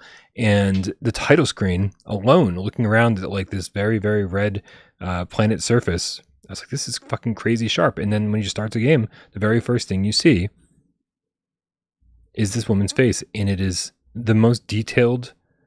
Like you see every single detail. You see. I mean, it looks pretty fucking impressive. I'll say that. Like we've gotten really used to realistic character models on the flat screen, but we're not always really there in VR. And Red Matter kind of gets us there, but in a very Red Matter way. right? She doesn't have a body. She's just a hologram. She only pops up a couple times. Like, this isn't a game where you interact with tons of NPCs, right? So it was done in a very Red Matter way. But man, it really does show how where the future of PSVR2 is heading. That if we have the capabilities of having this 120 FPS, no reprojecting game running at this high resolution, other studios are going to learn to optimize their games pretty quickly as well. And I think PSVR2 games are going to start looking fucking even more incredible. Brad Out of Hell said, did Brian say the difference between the Quest version? Yeah, this one looks a lot better. This one looks like an amazing PSVR2 game, whereas the Quest version looked like an amazing Quest game, right? So like they pushed what I'm trying to say is Vertical Robot managed to push the boundaries, push the limits of each headset and get absolutely the most they could out of each one. Yeah, pretty impressive. I'll say if nothing else, you want to see this for the graphics, and if you love puzzle games or love puzzle adventures or sci-fi games, well then that's another reason to pick it up. Yeah, and that whole thing about we're still in the early stages. Today marks 80 days since PSVR2 came out. All right. We are still in the super early stages of this. Yep. And so, the games that are actually, Red Matter 2 isn't out yet, so we'll have to wait and see what the reactions are. But when we think about what made the biggest impression in the conversations of gamers when PSVR2 came out, it was Kayak VR, because people were like, that was the one that people were like, look how good this looks. There was a lot of love for Horizon, Call of the Mountain, but it was more to do with you get to finally experience that world, and it's got good mechanics and stuff like that. But from a fidelity and how good it looks, Kayak VR just had them, stole the conversation. And I'm curious to know if Red Matter 2 does that as well, because Red Matter 2, we've got to keep it real, isn't going to have as much of a mainstream appeal in terms of its subject matter and the type of game it is. But who knows? It could be something that just everyone keeps talking about and going, you've got to experience and see how this feels. Yeah. Just like a lot of puzzle games, you need some patience for this one. And I think within the first hour, they hit you with a whopper of a puzzle, right? Because if you're not totally paying attention, it's easy to sort of get lost in the weeds and go, what the fuck am I supposed to be doing? And it took me easily the first time I experienced this puzzle when I played it on a Quest. I probably bumped around in this room for 25 minutes going, what the fuck am I supposed to do? And then on PSVR2, it all kind of clicked, and I guess my brain had been working on it for the last 8 months.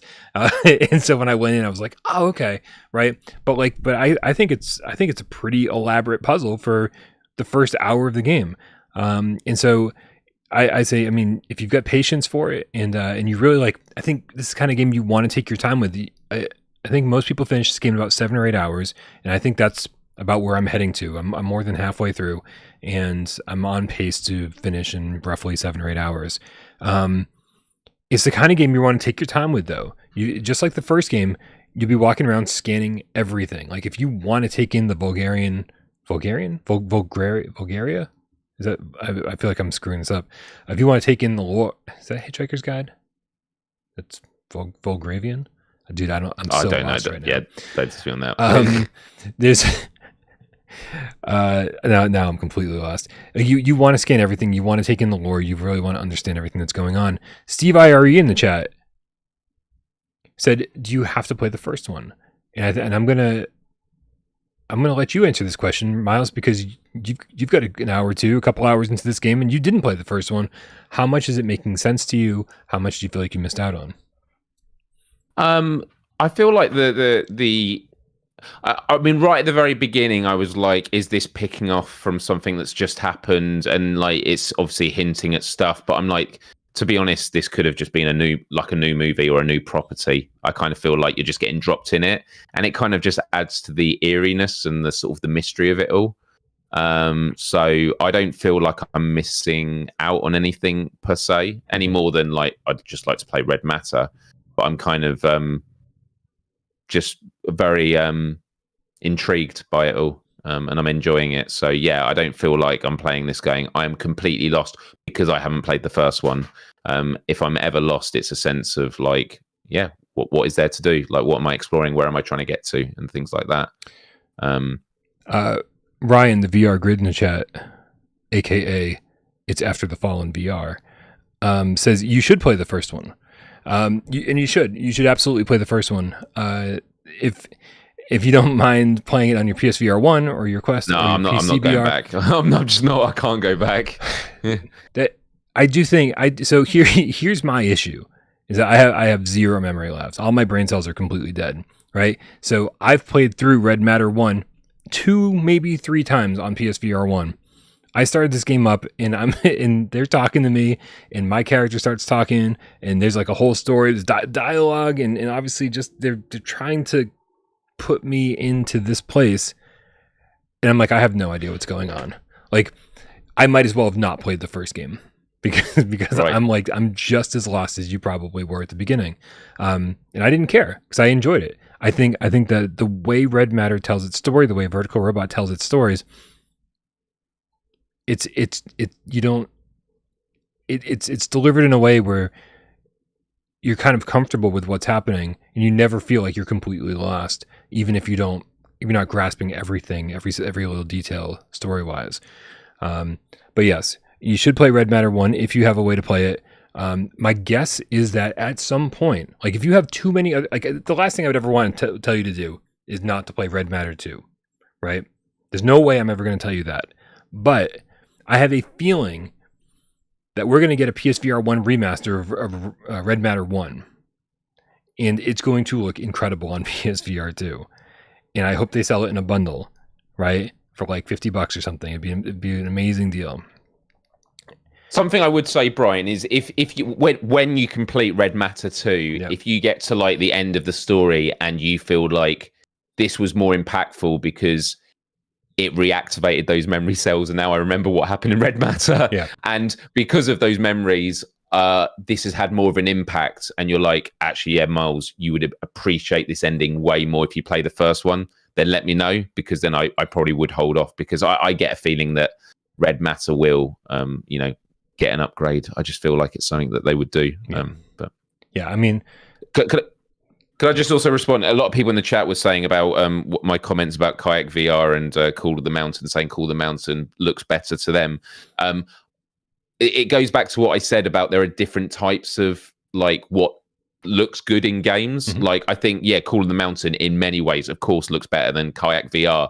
I'm just talking about the fidelity in terms of, for me, I felt the fidelity and the clarity when you're in that swimming pool at the very beginning, for example, I just felt was crazy. Much clearer on Kayak VR compared to Call of the Mountain. And that's because Call of the Mountain, there's a lot more going on. So my point is there is clearly this meeting of like how much can you get to Red Matter 2's, fidelity or Kayak VR's, whilst also having the complexity of games like Call of the Mountain and like Resident Evil Village. And we will get there. It's just all about optimization and getting on board with the controls. I just realized this is a good time. I'm gonna buying Red Matter. I'm gonna ask everybody in the chat. I'm gonna put a poll up here. You're buying Red Matter 2 on PSVR2? Question mark. Yes. No. Waiting for Red Matter 1 remaster. Is that a good number of answers? Yes, no, or I'm waiting for Red Matter 1 remaster. That's good. That's good. Let's do that. Let's do that. So I really want to find out how many people out there are A, interested in this, and B, are interested in this but want to play the first game first. I'm also interested in knowing if people are interested. Let's put a poll up about your interest. How interested should Myles be interested in? Yeah. Mm-hmm. Are you interested in knowing how interested Myles is in how interested we are about? Yeah. But I don't know what the options would be. I guess it'd be just yes and no as well. Right. So let's save that for another one. Yeah. So like I said, there's so many games to play on PSVR 2 right now that like if you're one of the people right now selecting that you're waiting for Red Master 1 rematter, that's not how it goes. But that's what they should call it. They should call it a Master Matter 1. It's a matter of the remaster. They should call it a Red Master. Red Master. Re-ed Master. Don't take my advice. This is the worst advice I've ever given ever. Who had an option 4? Somebody said option 4, waiting for a physical version of Red Matter 2. Of course you are, Shin Miyazo. That's also understandable, though. How great would it be if there was a Red Matter 1 and 2 bundle for PSVR 2 physically? That would be amazing. Come on, Perp, get on that shit. Let's make this shit happen. Yeah, dude. So obviously this game comes out next week. Yeah. Yep. Did I ever finish my thought? There's a lot of games coming out for PSVR 2. So like Humanity. Yeah, and so if you are, and everybody's got a backlog already, which is crazy. The thing's been out for less than 3 months. We've all got insane backlogs already. People have bought games they haven't even played, or started games that they haven't finished. And so despite the fact that I'm like, oh, you need to play Red Matter 2, maybe back burner it until, if you haven't played Red Matter 1 and wait for Vertical Robot to make an announcement. Because I really do think that Red Matter 1's a phenomenal game. And I think that this gives you too many kind of new tools to use, right? You get this, you can throw these flares, they give you a gun.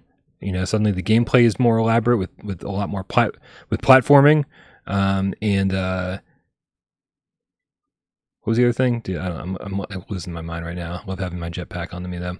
And so I feel like it would be, if you're going to play Red Matter 2, you really should play the first one first, because it might be harder to go back to the first one after having played the second one. And right. That's it, man. I'm fucking excited for this game. It is, I'm having a blast with it. I'm loving this game. And a lot of you already know how great this is because you played it on Quest or you played it on PSVR. But for anyone who hasn't, you're lucky because you're going to play the most beautiful version of this game ever made. And it really does. It's amazing. The other difficulty with having a backlog at the moment with all these games coming out is 2 of the games that have come out are 2 of the best social VR experiences. Mm-hmm. And by their very nature, they are games that just take up a lot of time because it's always like, I can either go off and play my own thing or, they just want to have a quick game of golf or they want to play some poker. And in those moments, you feel that pressure to go, well, I can play that anytime, the single player games. This might be the only time I get to play with these people. And so having those extra distractions is going to make it even more of a challenge. Right. So, and social games are fun while you're playing them, but you're not actually making progress on anything. Right. And so your backlog just is not, that's it. Yeah. You're not chipping away at that at all when you're playing these social games, but hey, games are meant to be fun. So fuck it. That's it. All right. Dude, it is time to wrap this up. I am exhausted, if you couldn't tell. Me too, man. But we've done very, very well. And I'm glad you're patting ourselves on our backs. That's very nice. Yeah, we have done good, man. Good. But I do think, although I should go to bed after this, I am tempted to in Discord as soon as this ends to put a room name. Because I could say now it's going to be on Walkabout Golf Miles, but then everyone else can just go to that now, can't they? And then I won't be able to get in my own game. It's true. Yeah. So I will, after this, I will put a code in the general of our Discord. Be sure to join our Discord. Okay. And then the first 7 to join. Miles, let's do a round of golf. I know you haven't played a game with a full room of 8. I haven't. But you just said I should probably go to bed. A full room, 8 players doing a round of golf is going to take minimum of 2 hours.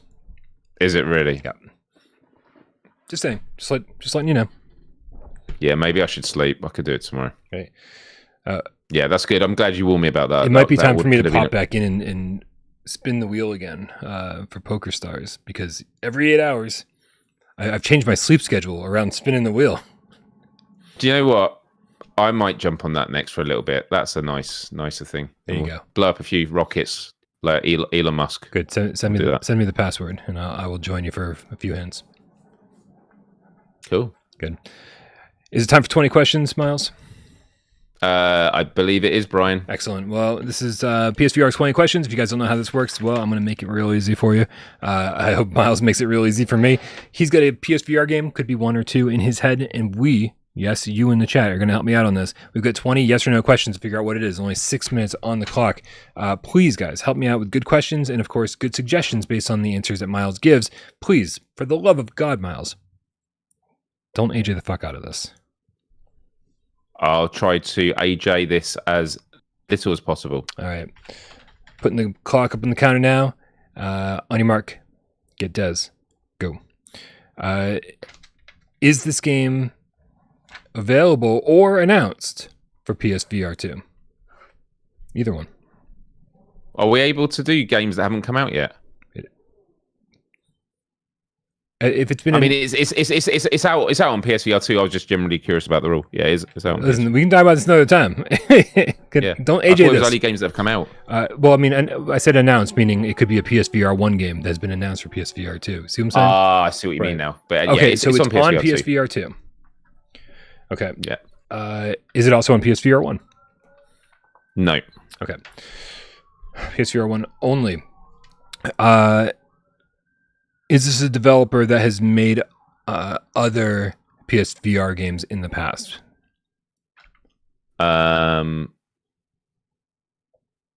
Give me 2 seconds. This is the one that I always get accused of AJ, and yeah, they have. Okay.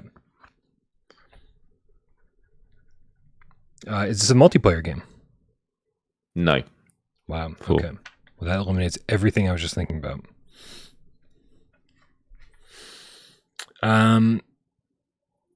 Is this a scary game? Does it have any horror elements at all? No.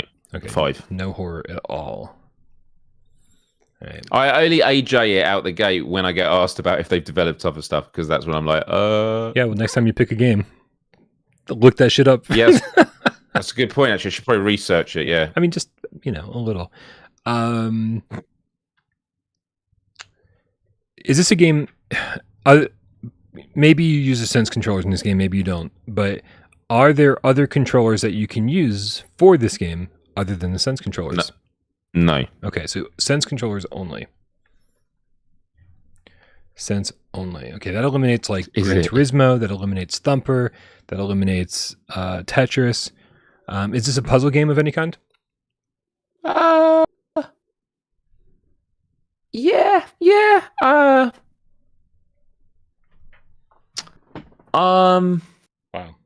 Yeah, I'm gonna say yeah.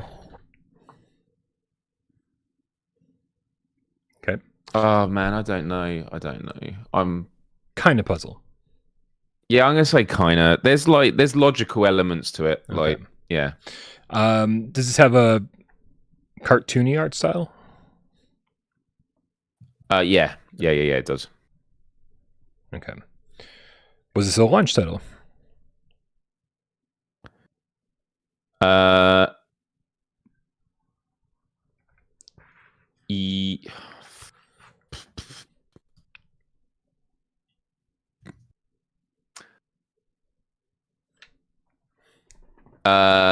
No. Not a launch title. All right. There goes Cosmo. But I want to say this. It came out. This is going to be too obvious if I say it. It literally came out like the week of it, but it didn't come out on release day. Wait, there was a game that came out during the week of PlayStation VR2's launch, but not at launch? Correct.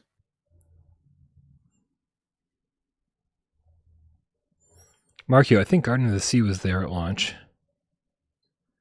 Man,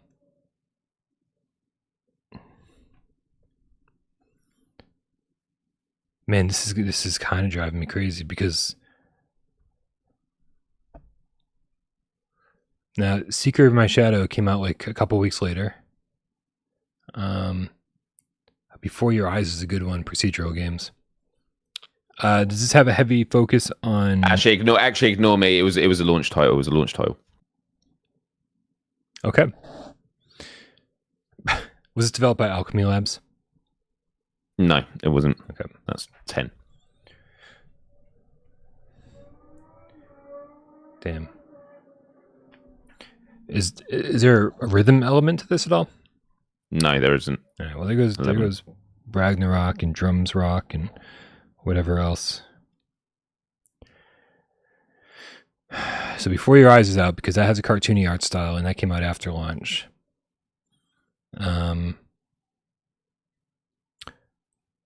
Tentacular's out because that is definitely a puzzle game. And he struggled with that quite a bit. The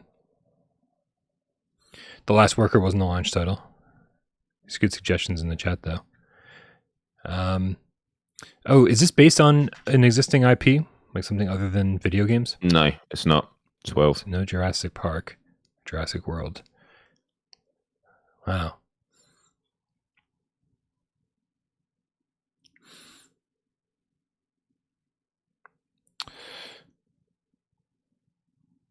Huh.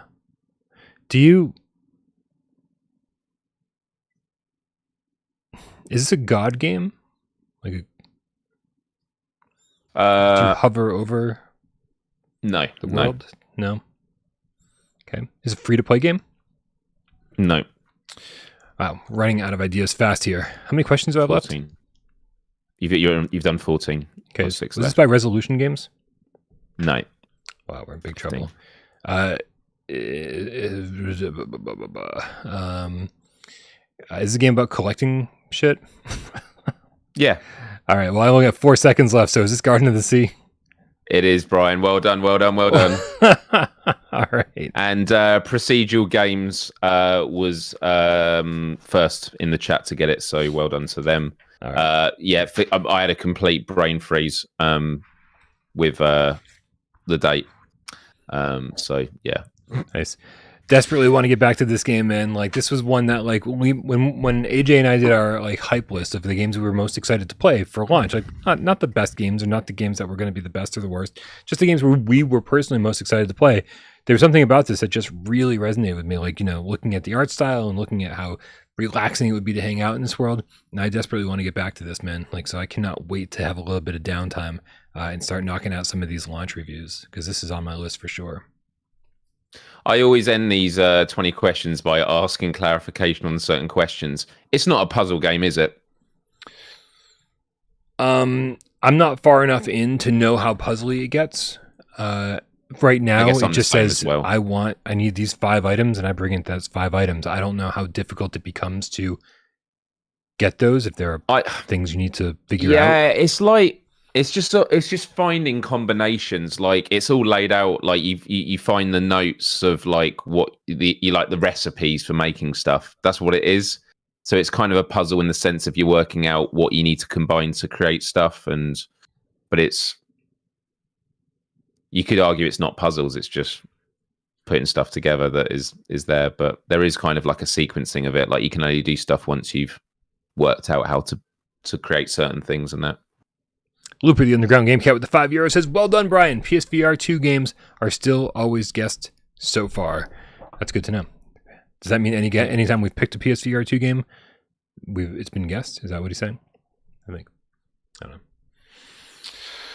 know. Hey, I'm curious about this poll. Are you buying Red Matter 2 on PVSR2? I don't know what platform this is, Miles, but it's been horribly misspelled. What one is that? Sounds good. Yeah, PVSR2. I might get that. I might sell my PSVR2 and get that instead. 133 of you voted, which is strange because there's like twice as many people here than that. And do hit the like button if you haven't already. Mm-hmm. Sorry, I just had to say that. Yeah, you gotta throw I've that been YouTube keeping it inside me all day. 71% of the people who are here said yes, they're buying it. Only 10% said no, they're not buying it. 20% said they're waiting for a Red Master 1 rematter. Red.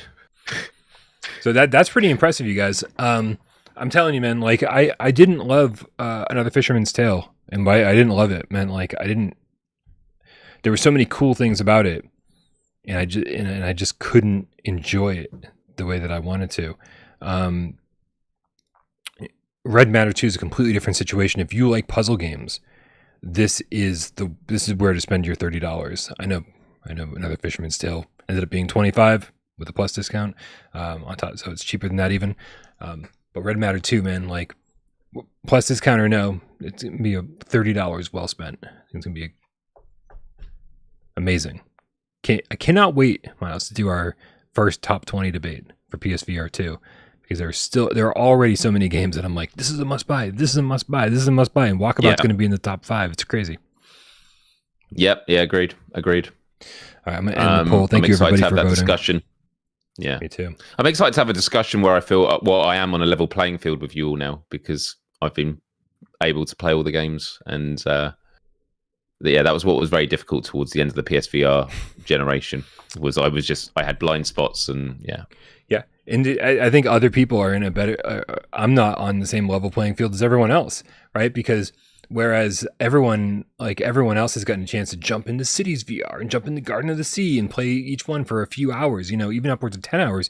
Like, I've got to say, well, I'm reviewing this game, so I've got to sit down and play this game from start to finish, which means that I've left games like Cities fucking on the floor, man. Like, I really want to play Cities VR. And I just, again, haven't had the chance to get around to it. I think my goal for the end of the year will be not only keeping up with all the new games that come out and reviewing all of those, but also slowly knocking out all 40 of the launch titles. I really hope that by the end of the year, that's a possibility. Yeah, that'd be awesome. And for me, like every weekend, I love that I do a new Let's Play on a game that I haven't played yet, or one from the start that I just want to introduce people to. It's been really good, but I'm already like, I'm not gonna, I'm sort of thinking about all the launch titles that I've wanted to do over the next few weeks, like Gran Turismo. I've not done an exclusive Gran Turismo Let's Play yet, but then I've got Walkabout Golf this weekend. Am I going to want to do Red Matter 2 on another? Am I going to do Hello Neighbor? Am I going to want to do Humanity? And so it is getting to a point now where it might be that I end up choosing to do 2 Let's Plays a week on my channel. And the truth is, if those are the videos that are doing best on my channel at the moment, and that might be the direction that I go. So it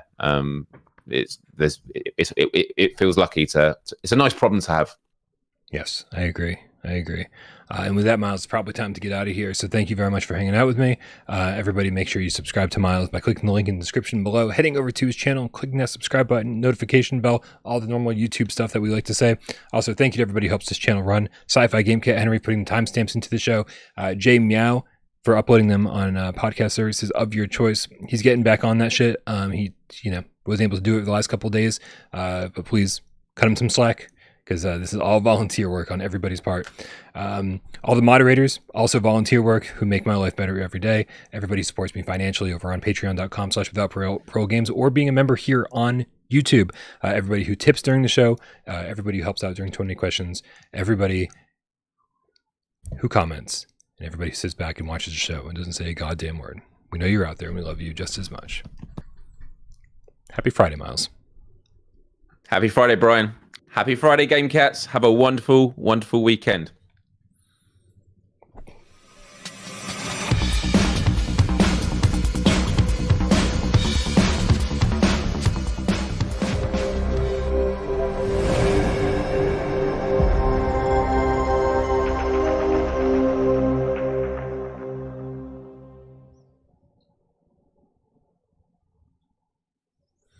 All right, Myles. I know we want to go play some poker ASAP, but I gotta say, I haven't even watched this yet. I know we have a clip of the week. Oh yeah, and I don't know if I'm going to have sound. So for the first time in a while, I'm not going to be able to react to this. I'm going to have to go back and watch it after the show is over. So this is just for you guys. You want to set this up at all? Oh, as in they'll be able to hear. They'll be able to hear it, but I won't. So you'll be able to see it, and you'll be amazed. That's all I'm going to need. Like, it's a visual gag. Yeah. Oh, it's not even a gag. It's just the magic of Walkabout, where you look at something and go, I think you're meant to do this, and then you hit it, and then it's like, my goodness, I got to pretend that was intentional. Okay, let's check this shit out. Oh shit! You can go over here. Look, there's a ramp. Let's see if I can. Fuck it. Oh shit! Oh! He's gone! Oh shit, you can go over here, look. Wow. Okay, so I couldn't hear that, obviously, but that's the shot, man. That's the shot. You know how many times I've tried to make that shot and failed? Many, many times. Dude, I wasn't even trying to hit against the wall. I was trying to just chip it over, and I hit it too hard, and then I was like, "Oh, all right, that was the win." Man, that's the magic of it. Why do I feel like this is going to be the clip of the week for like the next 3 months. It's just going to be like fucking crazy shots and Walkabout. Dude, we need to have like a clip of the week channel on the Discord, just so people can post all their good shit. And... I think everyone should submit their craziest Walkabout shots to me, and then you do a massive compilation. I'll put them all together, man. I'll publish them on the channel. So fucking do that. Send them to me at withoutparole@gmail.com or DM me on over on Discord or whatever, man. Find a way to send them to me, and I will put them all together, and we'll make a nice compilation of all the cats and all their crazy trick shots. Be great. I do love the replay feature on Walkabout. Yeah, it's so good. Good. Being able to check back, because it would be don't get to miss those magical moments, or even when a mistake has been made. It's nice to just look back and see what happened. Hell yeah. All right, guys, come join us over on Discord, and hopefully we can get a little poker game going. If you're not a member of Discord, click the link in the description below and come join us over there. That is where we all hang out 24/7. But as far as right now goes, we're going to hang out in some poker. Let's do this shit. Have a good weekend, everybody. We love you all.